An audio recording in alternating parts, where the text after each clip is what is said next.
Boa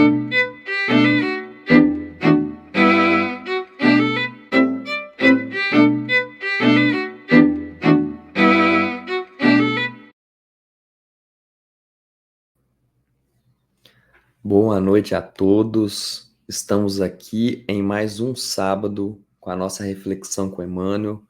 Que a paz de Jesus esteja com todos nós. Boa noite, Duda. Boa noite, André. Boa noite a todos. Sejam todos muito bem-vindos a esse momento que o Centro Espírita Luiz Gonzaga de Luminares proporciona a todos nós. Que a paz de Jesus esteja presente no lar de cada um de vocês, que ele esteja aqui reunido conosco, iluminando o nosso encontro. Hoje, o capítulo é o número de 134, se chama Basta Pouco. André, qual que é o versículo que Emmanuel escolhe para embasar a nossa reflexão aqui de hoje? Emmanuel separa um versículo que está no Evangelho de João, capítulo 14, versículo 22. E é uma pergunta que Tadeu faz para Jesus. E ele diz assim: Senhor, da onde vem que você se manifesta a nós e não ao mundo? E aí está esse questionamento de Tadeu a respeito de quais seriam os motivos para o Cristo se manifestar apenas para eles e não para toda a humanidade.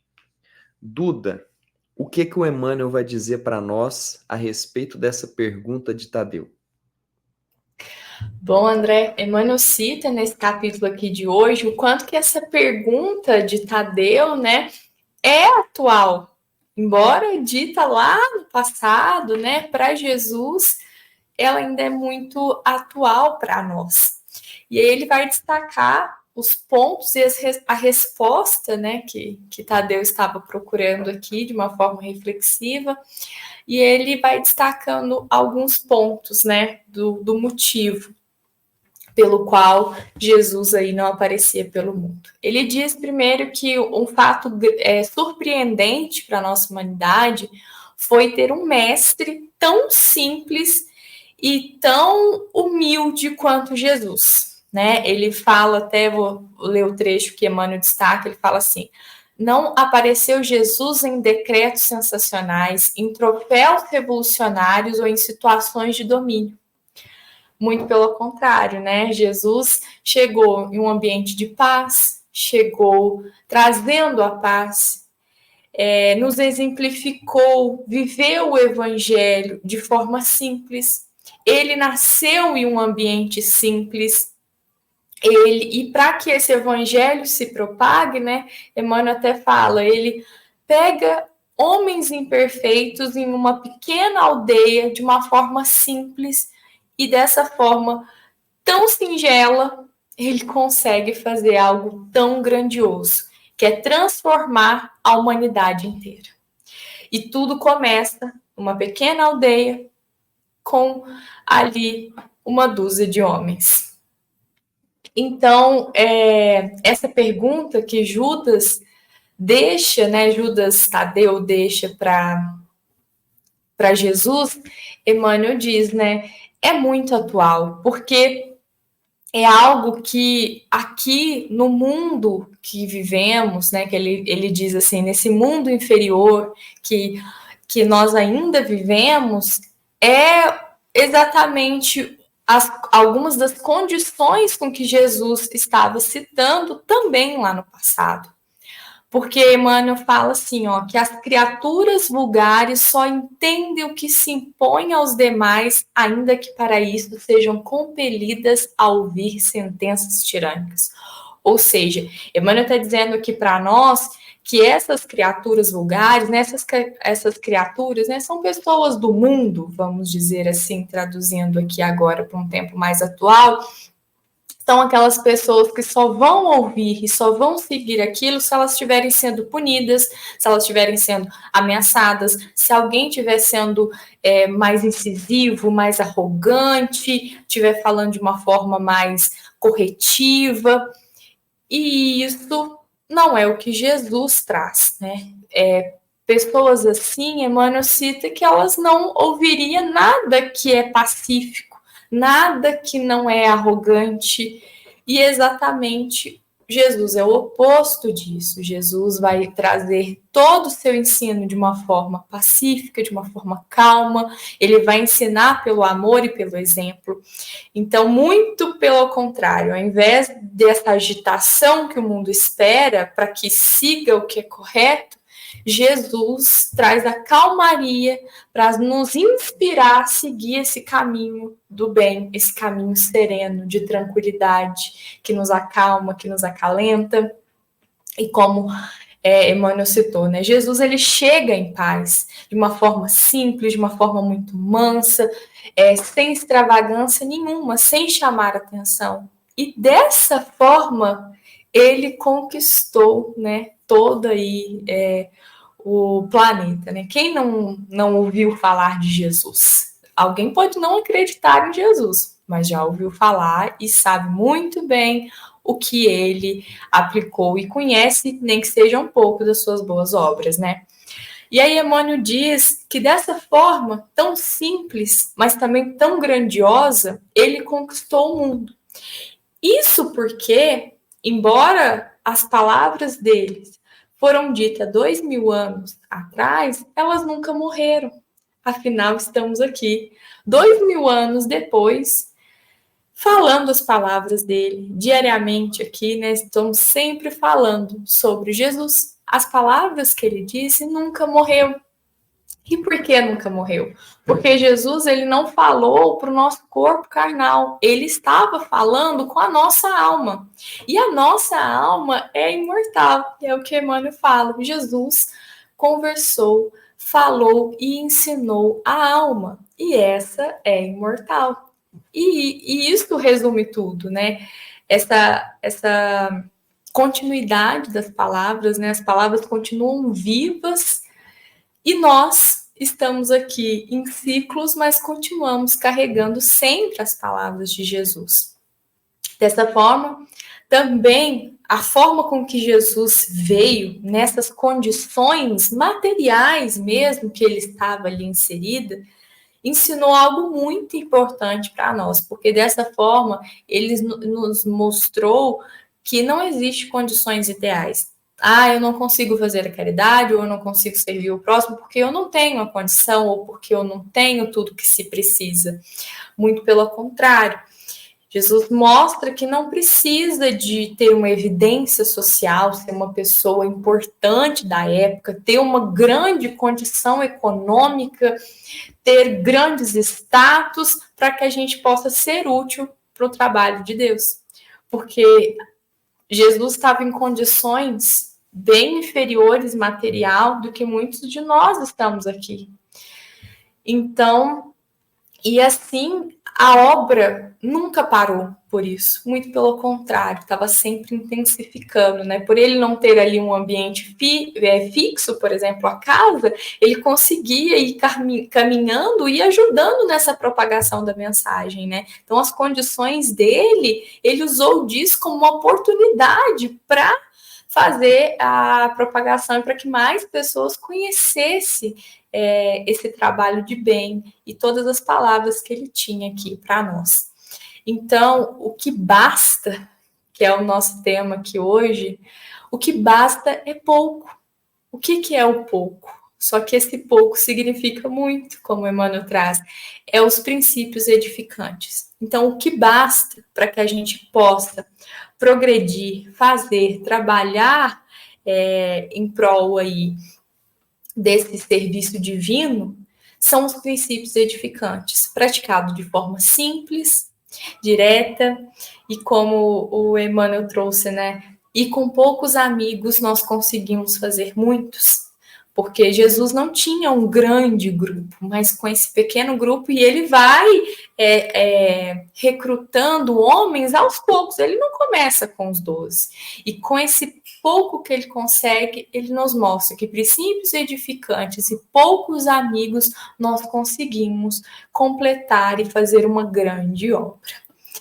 Mas, André, Conta aqui para nós, complementa a reflexão aqui de hoje, alguma história que possa ilustrar um pouco mais o que Emmanuel está falando aqui sobre esse basta pouco, mas é tanto, né? Tem uma história do Chico, que o Chico estava lá trabalhando para a doutrina e chegou uma senhora para ele pedindo um conselho, uma orientação, porque ela dirigia um centro espírita na cidade dela, era uma cidade bem pequena. Vamos pensar aqui como se fosse a nossa Luminárias, uma cidade bem pequena. E aí ela fala assim para o Chico: Ah, Chico, tá muito complicado, porque é muito difícil arrumar trabalhador para poder ajudar no centro. E aí o Chico fala assim para ela: Quantos trabalhadores você tem lá no seu centro? Aí ela responde assim: Comigo são 12. Aí o Chico fala assim: Minha filha, Jesus com 12 mudou o mundo. Será que você com 12 não consegue mudar a sua cidadezinha, que é pequena? Então, o que que Chico está querendo dizer aqui? Basta pouco, gente. Não precisa de muito, não precisa de quantidade, desde que esses que abraçaram a tarefa e assumiram o compromisso façam de bom coração, faça com responsabilidade, faça bem feito, se dedique para isso, porque o que conta é a qualidade do serviço prestado e não a quantidade, porque com pouco a gente consegue mudar a vida das pessoas. Não precisa de muito para mudar a vida de alguém. Se a gente parar para ouvir alguém que está sofrendo, você já ajudou ela. Às vezes você não precisa abrir a boca. Você só precisa abrir o coração e o ouvido para ouvir a pessoa. É apenas isso. E aí eu separei também duas passagens aqui de Jesus. Uma está no Evangelho de Lucas, que é quando ele diz: quem é fiel no mínimo também é fiel no muito. Então, o que que isso quer dizer? Se a gente que trabalha para a doutrina, trabalha para Jesus, se a gente consegue fazer uma tarefa que é básica, mínima, mas se a gente consegue fazer ela bem feito, sem pensar que estamos sendo rebaixados por fazer aquela tarefa, nós, quando tivermos uma tarefa maior, com mais responsabilidade, com mais amplitude, abrangência, que afete mais pessoas, nós faremos de maneira fiel, de maneira digna. Por quê? Porque a gente passou lá por aquela pequena tarefa de maneira honrosa, demonstrando que não é a tarefa, mas é a intenção com que se faz.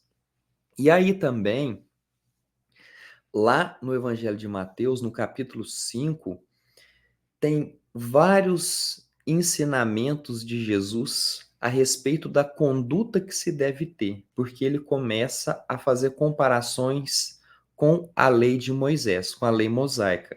Então ele fala lá assim, que se deve amar os inimigos. Ele fala também uma coisa muito interessante. Ele fala assim: se vocês falam somente com seus amigos, ou seja, com aquelas pessoas que vocês gostam, o que que vocês fazem de diferente dos gentios, das outras pessoas? O que que você faz de diferente? Porque isso aí os outros também fazem. Então, o que eu estou propondo para vocês é amar os inimigos, é rezar por aqueles que nos perseguem, que nos querem mal. Então, é essa atitude. É simples, mas não é fácil de ser feito. Não é, demanda esforço nosso, né? Demanda a gente tirar o nosso orgulho da frente e ser humilde para poder cumprir essas coisas, porque ele não nos pede muito, né? Ele nos pede pouco. Só que esse pouco com ele é trabalhoso, demanda um esforço nosso em conseguir fazer o que ele nos pede. Mas não é muito, não é muito. Se alguém que tá, que a gente sabe que está querendo o nosso mal ou que não gosta da gente, Ele não pede que a gente vai lá tirar satisfação com essa pessoa. Ele só diz: reza por ela. Simples. Você precisa, na sua casa, você entra para o seu quarto, você vai para a sala, senta e faz uma oração para aquela pessoa. Pronto. Isso é muito? Isso não é muito, gente. Isso é pouco. Mas só que tem que ser tirado do coração. Não é uma prece assim, que aquela pessoa, pelo amor de Deus, me deixe em paz. Não, não é assim. É de uma forma carinhosa, reconhecendo de que pode ser que algo que falamos ou alguma atitude que tivemos com aquela pessoa e que às vezes a gente não fez de caso pensado, às vezes foi sem pensar, feriu aquela pessoa, desagradou aquela pessoa. E a gente não sabe o porquê, porque a gente também não perguntou. Então, se a gente não tem essa oportunidade, a gente faz essa oração, pede por ela, peça perdão e desculpa. Peça para Deus esse perdão. Olha, eu gostaria de pedir perdão para essa pessoa. Se eu fiz algo que a deixou chateada comigo, faz isso, que já é o suficiente, já é algo que já nos alivia o nosso caminhar. Duda, e o trecho selecionado para hoje, qual que é? Bom, André, peguei algo que Emmanuel fala que resume bem o que você está trazendo aí para nós. O que é necessário? Ele vai falar sobre a boa vontade. Ele diz assim: o portador da boa vontade sabe que foi esse o material com que o Cristo iniciou a remodelação da vida terrestre. Ou seja, o principal é a boa vontade. Igual o André citou aqui, é simples, mas precisa ser de bom coração. E o bom coração, ele vem da nossa boa vontade em fazer, a nossa boa vontade em executar isso. Nós estamos sempre falando aqui, né, sobre esse aprimoramento moral, o quanto é necessário a nossa evolução espiritual. Mas para que isso aconteça, para que antes de tudo isso que a gente fala, existe uma palavra, né, que Emmanuel trouxe aqui, que resume tudo isso. Porque sem ela, não tem progresso. Se nós não tivermos boa vontade, nós não iremos progredir em nada, porque nós precisamos ter boa vontade para melhorar as nossas próprias falhas, né?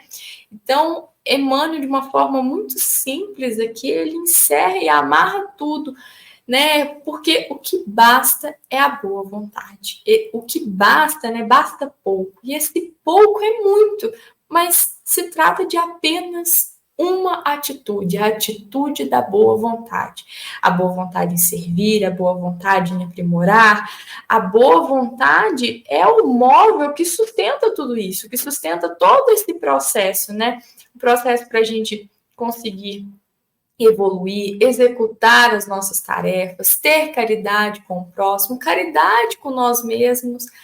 É necessário essa boa vontade que vai ser aí como uma força motora para o sucesso da nossa reencarnação, que é o necessário para que a gente possa se desenvolver, então.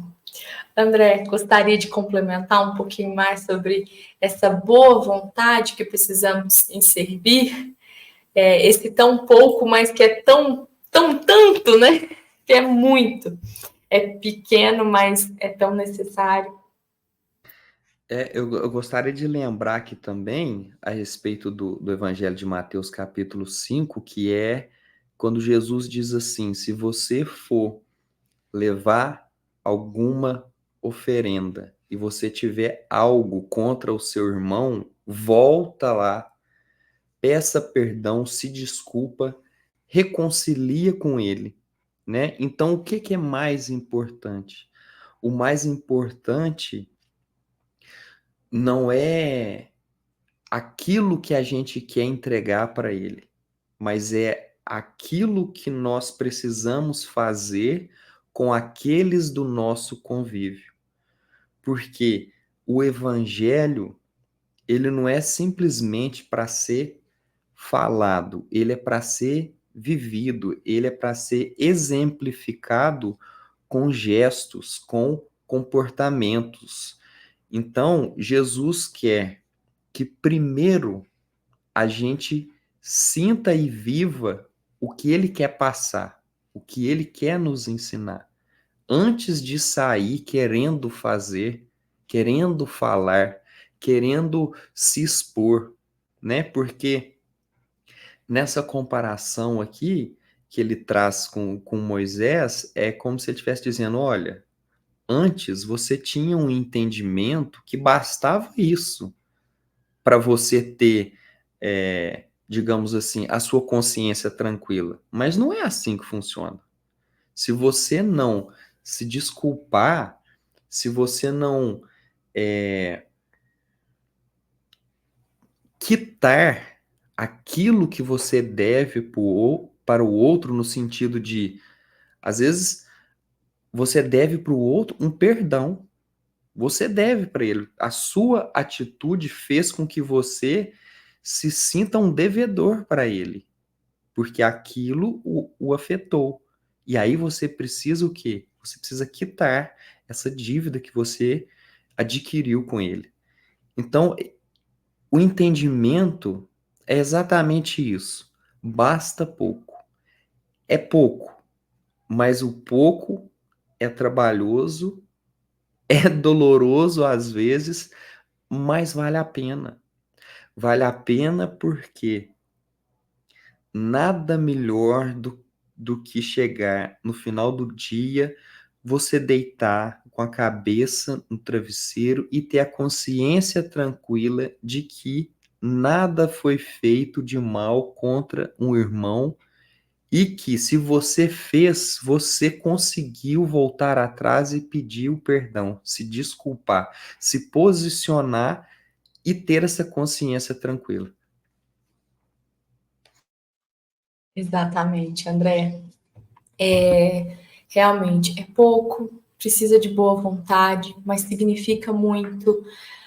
E embora seja pouco e simples, o resultado é muito grande, né? Como você trouxe, realmente é muito satisfatório, é muito bom o sentimento de saber que a gente está ali indo para o caminho certo, não feriu nenhum irmão, porque aos pouquinhos, devagarzinho, fazendo esse pouco, a gente vai conquistar o nosso muito, aquilo que nós estamos tanto almejando, né? Devagarzinho, o nosso aprimoramento, a nossa evolução espiritual.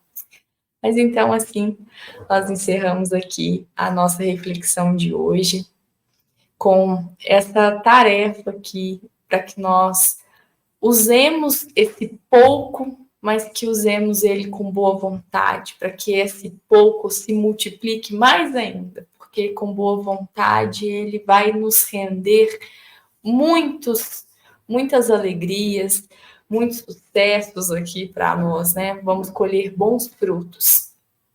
E aí, Emmanuel continua aqui nos alimentando a nossa alma, nos ensinando na semana que vem, no capítulo de número 135, e ele vai falar sobre o ouro que é intransferível. O versículo que vai embasar essa reflexão da semana que vem está em Apocalipse, capítulo 8, versículo 18. Aconselho-te que de mim compres ouro provado no fogo, para que te enriqueças.